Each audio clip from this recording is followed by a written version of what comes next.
기도하겠습니다. 거룩하시고 자비로우신 하나님, 귀한 찬양, 영광 거두신 줄로 믿습니다. 이제 저희들은 하나님의 말씀을 기다립니다. 주여 친히 말씀하여 주실 때 하나님 음성으로 듣고 말씀 따라 살기로 결단하는 복된 시간이 되게 해 주시옵소서. 예수님 이름으로 기도 올리옵나이다. 아멘. 은혜로운 찬양 감사해요. 자, 오늘은 좋은 소문난 교회라는 제목으로 말씀을 증거하겠습니다. 여러분, 이 이야기 들어보셨죠? 돈을 잃으면 조금 잃은 거고, 명예를 잃어버리면 많이 잃어버린 거고, 건강을 잃어버리면 모든 것을 잃어버린 것이다.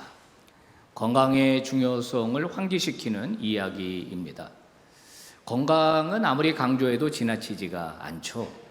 여러분, 건강을 잃으면 내가 좋아하는 것을 할 수 없습니다. 여행도, 취미 활동도, 가족들과 시간을 보내기가 어렵습니다. 건강을 잃으면 정상적인 직장 생활도 어렵죠. 정시에 출근, 퇴근이 어렵습니다. 경제적으로 어려워집니다. 또 건강을 잃으면 정신 건강에도 악영향을 끼쳐요. 우울증에 빠진다든지 염려증에 빠지는 일이 생기는 거예요. 건강은 잘 관리해야 합니다. 특별히 목사님, 나는 진짜 건강합니다. 지금까지 감기 한 번 안 걸렸습니다. 이런 분들 조심하셔요. 그러다가 진짜 갑자기 쓰러지는 경우가 있어요. 제가 할 말은 아니지만은 건강검진을 잘 받으셔야 합니다. 돈이 들더라도 건강검진 잘 받으셔야 돼요. 제가 목회하다가 어떤 집사님인데 두 분이 서로 이야기를 한 거예요. 그 여성 암에 대해서 이야기를 했는데 건강검진 받고 싶은 생각이 들어가지고 바로 병원에 갔는데 거의 연기, 일기 암이 발견이 된 그런 경우도 봤어요.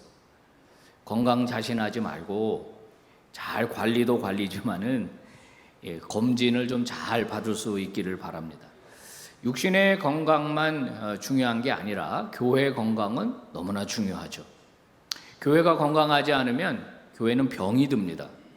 그러면 그 교회의 구성원 모두가 다 병이 들게 돼요.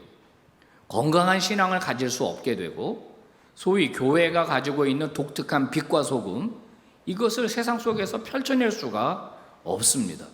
그러면 하나님의 뜻이 이 땅에 구현되기가 어려워지죠. 여러분, 건강을 이야기할 땐 제가 늘 말씀드리지만 건물은 아닙니다. 건물은 초기 교회 때부터 없었어요.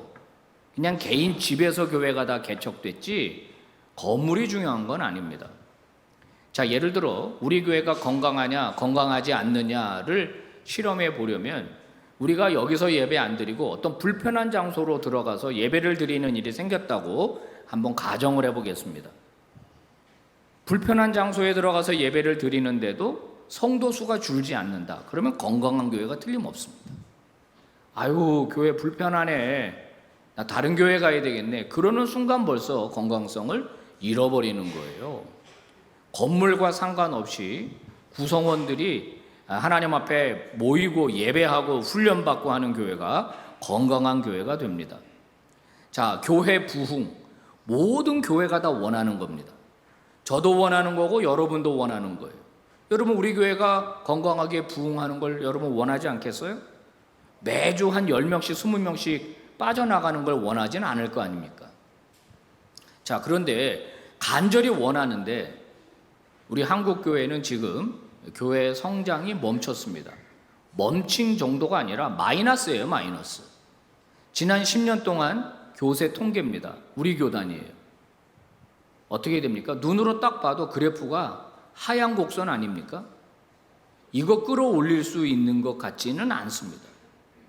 우리가 다 건강한 교회를 꿈꾸고 부흥하는 교회를 꿈꾸는데 왜 교회는 이렇게 된 걸까요? 부흥을 원하지 않아서가 아닙니다. 교회가 매력을 잃어버렸어요. 교회가 건강을 잃어버렸습니다. 그러니까 교회가 점점 이 지경이 되어버리고 만 겁니다. 여러분, 구경꾼 성도라고 들어보셨습니까? 구경꾼 성도? 예배에 오기는 옵니다. 교회 다니기는 다닙니다. 그런데 관람객에 지나지 않아요. 예배 시청하는 사람들이 있습니다. 온라인으로 예배를 드리는데 예배를 드라마 시청하듯이 시청하는 성도들이 있습니다. 교회에 나오기는 나오는데 거의 관람객 수준입니다. 나는 주의를 지켰어 스스로 안위할지는 모르지만 그분의 인생에는 아무 일도 일어나질 않습니다. 야구장 가보셨습니까? 저는 야구를 좋아합니다. 우리 교회 와서는 아직 우리 부교육자들이랑 못 갔는데 1년에 한두 차례씩 야간 경기 갑니다. 치킨 먹고 응원하고 합니다. 물론 제가 응원하는 경기 할 때만 가는 겁니다. 재밌습니다. 뭐 수만 명의 관중이 막 소리 지르고 율동하고 막 그럽니다. 열정적으로 2-3시간을 보냅니다. 그리고 경기가 끝나면 어떻습니까? 썰물처럼 다 빠져나갑니다. 야구 경기 보고 나서 인생이 바뀐 사람은 없습니다. 야구 경기 보고서 하나님께로 인생을 돌이켰던 사람은 찾아볼 수가 없습니다. 예배를 구경꾼처럼 관람객처럼 다니면 인생이 변하지를 않아요. 10년, 20년 지나도 그대로입니다. 그냥 진짜 교회 마당만 밟고 가는 그런 사람이 되는 거예요. 저는 우리 교회 성도들이 그런 사람이 되기를 원하지 않습니다. 저만 원하지 않는 게 아니라 우리 하나님도 원하지를 않아요. 여러분, 오늘 우리가 만나게 되는 데살로니가 교회, 사도 바울이 개척한 교회입니다. 이 교회는 건강했어요. 그리고 이 교회는 소문이 난 교회였습니다. 그런데 실제로 들여다보면은 이 교회는 바울이 개척한 지가 얼마 안 된 교회입니다. 성경학자들은요, 길어야 5개월, 6개월 정도 된 신생교회입니다. 개척교회입니다. 자, 처음부터 모인 건 아니었을 거고, 바울이 이 지역에 머물면서 사람들을 만나고 한두 사람에게 복음을 전하고 하다가 야손이라고 하는 사람의 집에서 개척이 됐습니다.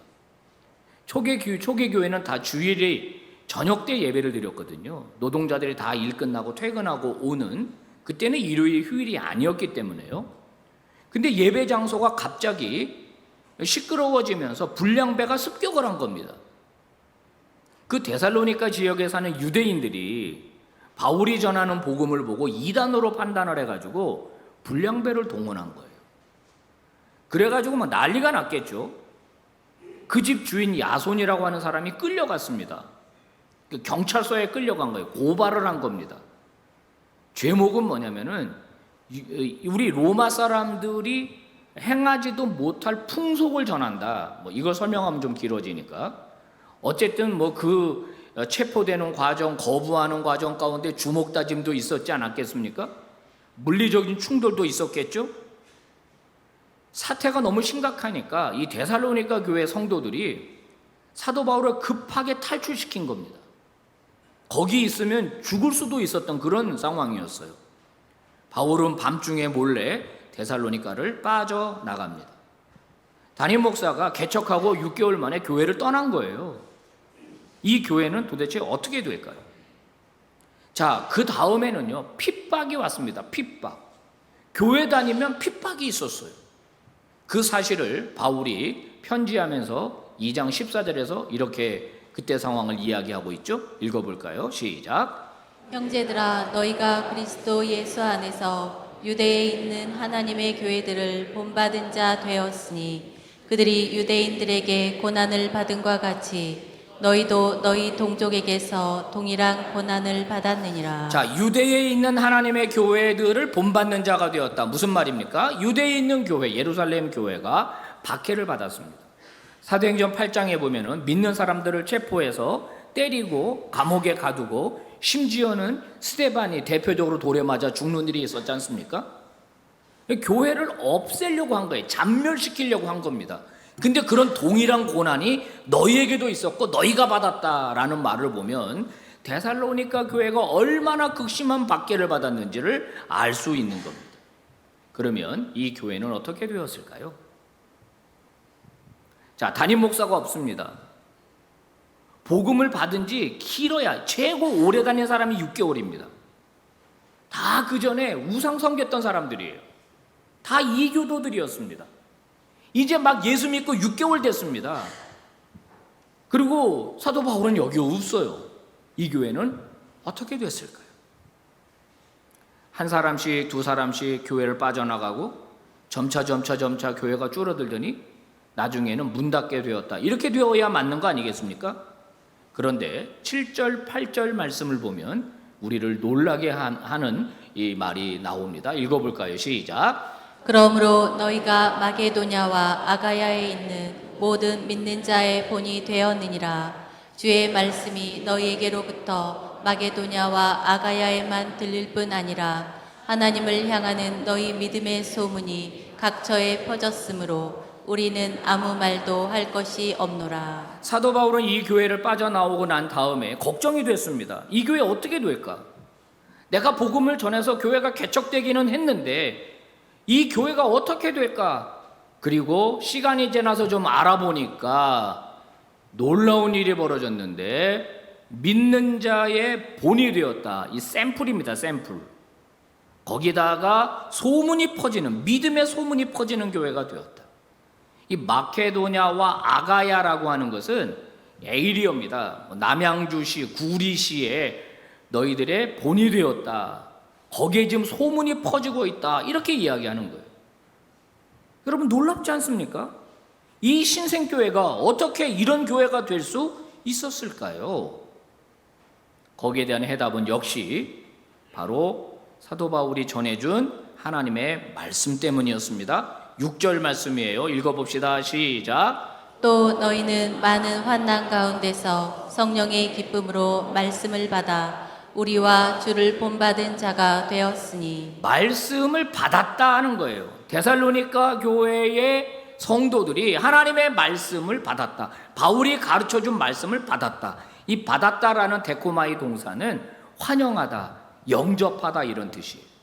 어떤 선물이나 보상을 기쁨으로 받아들이다. 심지어는 몸이 영혼을 받아들이다. 이럴 때 쓰는 동사가 저 데코마입니다.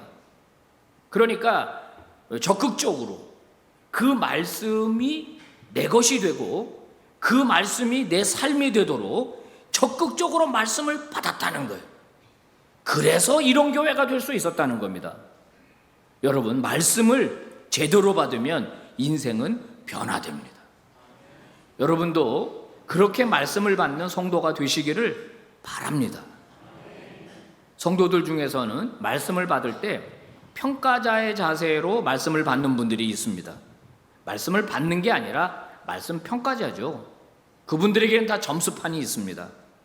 예배 끝나고 나가면서 오늘 목사님 형편없어 60점 딱 주고 갑니다. 어느 날은 그럽니다. 오늘 좀 괜찮네, 안 졸렸어, 90점. 이게 뭐예요? 말씀을 받는 태도가 평가자입니다. 기쁨으로 마음을 열고 그 말씀을 받는 게 아니라 내가 말씀의 주도권을 갖는 거예요. 말씀이 주도권을 가져서 나를 해석하고 그 말씀이 나를 끌고 가는 게 아니라 내가 취사 선택하는 자세. 여러분, 이렇게 말씀을 받으면 변화는 일어나기가 어렵죠. 자, 그러면 바울은 어떤 말씀을 전했을까요? 모두 7가지입니다. 여러분이 인상이 오늘 7개 다 하려고 그러세요? 이런 인상. 오늘 2개만 합니다. 2개. 자, 바울이 전한 말씀 첫 번째는 뭐냐면 강력한 유일신관을 전했어요. 레디칼 모노테이즘, 강력한 유일신관. 자, 뭐냐? 9절 말씀 한번 봅시다. 시작. 너희가 어떻게 우상을 버리고 하나님께로 돌아와서 사시고 참되신 하나님을 섬기며. 아멘. 우상을 버리게 했습니다. 이게 바울이 전한 첫 번째 말씀이에요. 우상을 버리게 한 것. 당시 헬라인들은 여러 신들을 섬겼습니다. 개인의 필요를 따라 뭐 물질의 신, 뭐 출세의 신, 뭐 임신의 신, 뭐 이런 많은 신들을 섬겼어요. 만약에 내가 몸이 아파요. 그러면 병을 치료해 주는 신을 섬기는 겁니다. 그러면 이제 병이 나았어요. 그러면 그 다음에 그 신을 또 섬길 필요가 있느냐? 안 섬기는 거예요. 왜냐하면 병이 나았으니까. 자, 이런 상태에서 이제 바울이 예수를 전합니다. 그러면 이제 그들이 묻는 거죠. 예수가 우리한테 뭘 해줄 수 있어? 그러면 이제 바울이 말합니다. 예수는 영생을 주는 신입니다. 생각을 해버려. 영생 나한테 필요한가? 괜찮네 이거. 그리고 받아들입니다. 그러면 어떤 일이 생깁니까? 5번째, 6번째 신으로 하나가 추가가 되는 거예요. 자기가 섬기는 신들은 그대로 있는 데다가 하나 더 추가를 하는 겁니다. 자, 이런 식으로 복음을 전하면 안 되는 거예요. 여러분, 우리 이 시대의 가장 강력한 우상은 저는 물질의 신이라고 봅니다. 맘모니즘이죠. 이 물질의 신은요, 모든 사람을 자기 노예로 만들어버리는 강력한 힘을 가지고 있습니다. 물질의 노예가 되면은요, 돈에 미친 사람이 됩니다. 물질 때문에 사람을 만나고, 물질 때문에 사람을 안 만나고, 물질 때문에 범죄를 하고, 사람을 죽이기도 하고 살리기도 하는 겁니다. 돈에 미쳐서 돈에 예속돼서 살아가는 존재가 돼버리고 말아요. 양심도 팔고 신앙도 팔고. 만약에 물질이 우리 인생의 주인이 되고 그게 날 다스리게 된다면 결국 비참한 인생이 되고 맙니다. 그러니까 우리는 물질을 다스리는 주인이 돼야 되는 거예요. 어떻게 주인이 될 수 있을까요? 물질을 내 맘대로 쓰면 됩니다. 물질이 나를 움직이게 하지 말고 내가 물질을 쓰는데 주님 뜻에 따라 한번 써보는 거예요. 어려운 분도 도와보고 선교를 위해서 내놓기도 하고 이렇게 해보는 거예요. 이러면 내가 물질의 주인이 됩니다. 최근에 제가 지지난주에 선교 전략회의를 다녀오니까 연락이 왔습니다. 우리 교회 성도는 아닌데 어떤 다른 교회 한 권사님이 연락을 해왔습니다. 우리 이만손 목사님 통해서 자기 평생에 교회를 하나 짓고 싶다는 거예요. 적은 돈이 아닙니다. 그런데 믿을 만한 교회가 빛과 소금 교회니까 저보고 선교지에 교회를 지을 수 있도록 소개시켜달라는 거예요.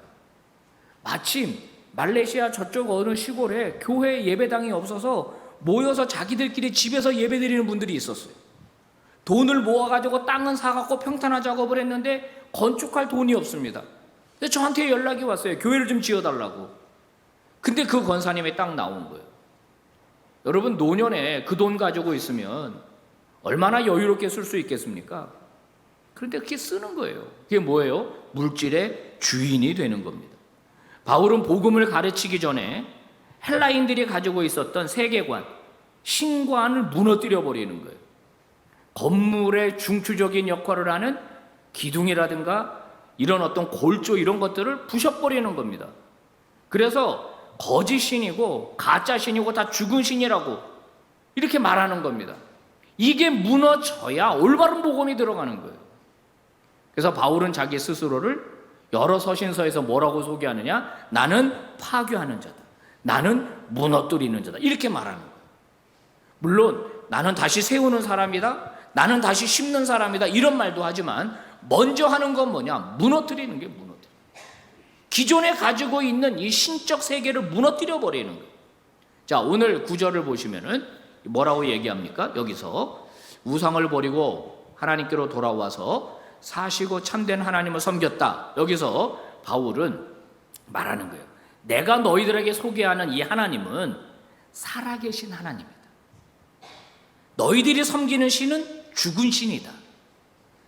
참되신 하나님이다. 너희가 섬기는 신은 거짓 신이다. 그러면서 그 신들로부터 어떻게 합니까? 돌아서게 만드는 거예요. 돌아서게 만들어. 이게 개종 언어입니다. 개종 언어. 180도로 돌아서는 거예요. 버려버리는 겁니다. 치워버리는 거예요. 더 이상 의존하지 않는 겁니다. 그래서 결국 어떤 일이 생깁니까? 우상을 버리는 일이 생기게 되는 거예요. 여러분, 마찬가지입니다. 오늘 우리가 예배하고 있는 성도들 중에서 어떤 성도들은 하나님이 세 번째, 네 번째 신일 수도 있어요. 자기가 섬기고 좋아하는 건 따로 있습니다. 그런데 참된 신앙이라는 게 뭐예요? 오직 하나님만 섬기는 겁니다. 오직 하나님만 의지하는 거예요. 하나님보다 더 좋아하는 것, 하나님보다 더 의지하는 것, 하나님이 싫어하는 것을 하지 않는 신앙이 참된 신앙이에요.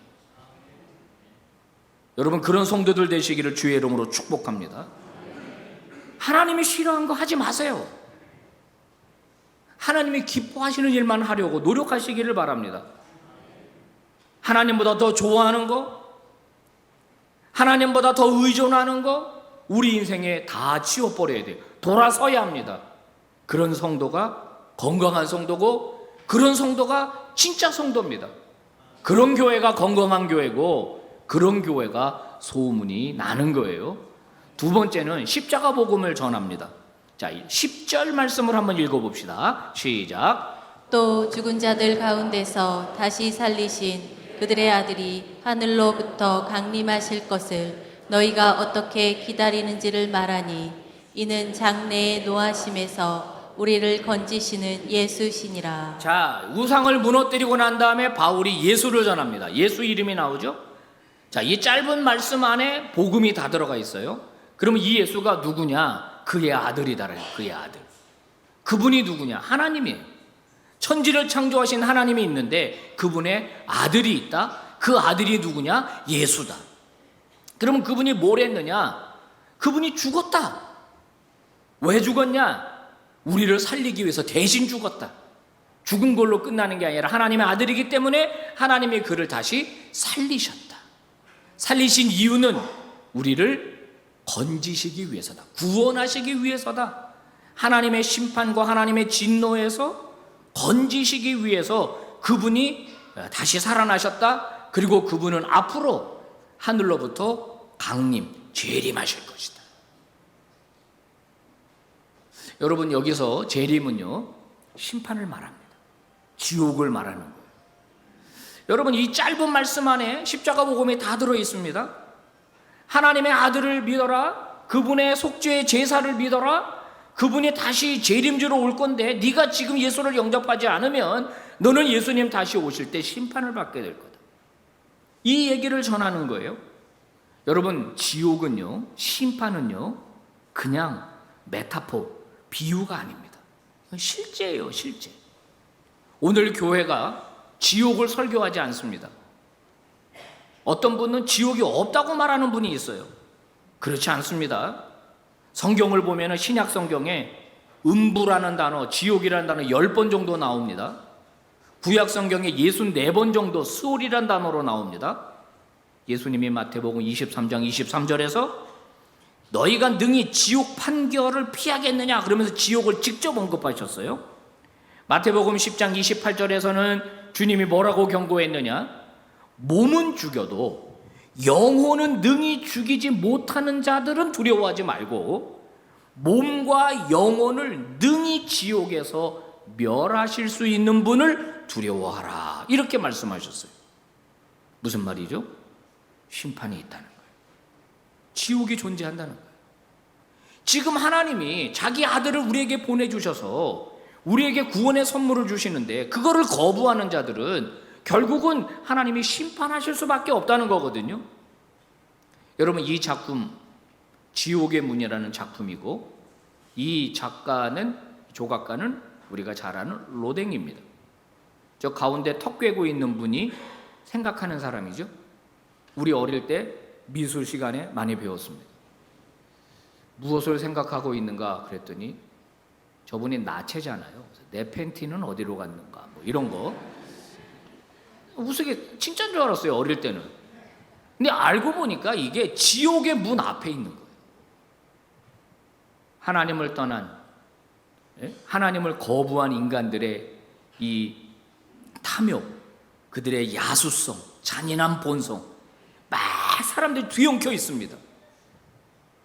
그 지옥에 하나님의 심판, 거기에 로댕이 생각하는 사람 하나 거기 딱 세우는 거예요. 뭘 생각하는가? 우리 각자의 해석입니다. 진짜 무슨 뭐 팬티 생각했겠어요? 그게 아니고 인간이 왜 이렇게 타락했는가? 하나님을 떠난 인간이 왜 이렇게 엉망진창인가? 지옥이라고 하는 곳에 들어가면 안 되는데 하면서 나는 지옥에 갈 것이냐 천국에 갈 것이냐 심사숙고하면서 생각하는 거예요. 고뇌에 찬 모습입니다. 고뇌에 찬 모습. 사랑하는 여러분, 이 예일대 교수입니다. 미로슬라브 볼포라고 하는 분이 이야기를 했어요. 포용이 있으면 배제는 불가피하다. 즉 하나님께서 하나님 백성에게 허락하시는 복되고 아름다운 구원의 선물이 있는데 이거를 받아들이는 사람, 이거를 포용하는 사람은 하나님의 천국의 주인공이 되게 하시지만은 이 선물을 거부하는 자는 하나님의 구원에서 배제된다. 무슨 뜻이에요? 지옥 간다는 거예요. 지옥 간다. 여러분, 지옥은 여러분 협박하려고 만들어 놓은 게 아닙니다. 성경은 영원한 형벌이 있는 곳이다 이렇게 말해요. 영생은 영생인데 고통 속에서 형벌을 받으면서 지내는 곳이 지옥이라는 거예요.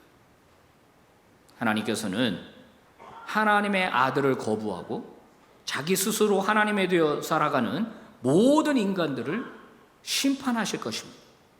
절대 지옥에 가면 안 돼요. 방법은 하나입니다. 하나님의 아들, 우리를 위하여 죽으시고 다시 사신, 그리고 다시 강림하신 예수 그리스도를 내 인생의 구주로 받아들이는 길밖에는 없는 거예요. 성도 여러분, 오늘 우리 모두가 예수 그리스도로께로 우리의 마음을 돌이킬 수 있기를 주의 이름으로 축복합니다. 제발 구경꾼처럼 그냥 다니지 마시고 오늘 결단합시다. 이제 더 이상 어영부영 다니지 않겠다. 그냥 교회만 다니는 사람 되지 않겠다. 내가 진짜 예수 믿고 진짜 예수님 기뻐하는 삶을 살겠다. 그게 내 인생의 가장 행복한 일이에요. 요즘 세상에서 들려오는 소식은 흉흉합니다. 아니, 세상에 어쩜 이렇게 되었나. 아무 이유 없이 사람을 죽여, 자기가 낳은 자식을 죽여서 냉장고에 집어넣어. 점점 끔찍한 일들이 생깁니다. 정치권을 보나 세계를 보나 희망이 사라져버린 것 같은 생각입니다. 여러분, 무엇이 희망이겠습니까? 이 땅에 구원을 주시는 예수 그리스도가 인류의 유일한 희망입니다. 예수 그리스도 때문에 인생이 돌이키게 되고 사람이 사람다워지고 사람이 서로를 배려하고 섬기는 일들이 일어나요.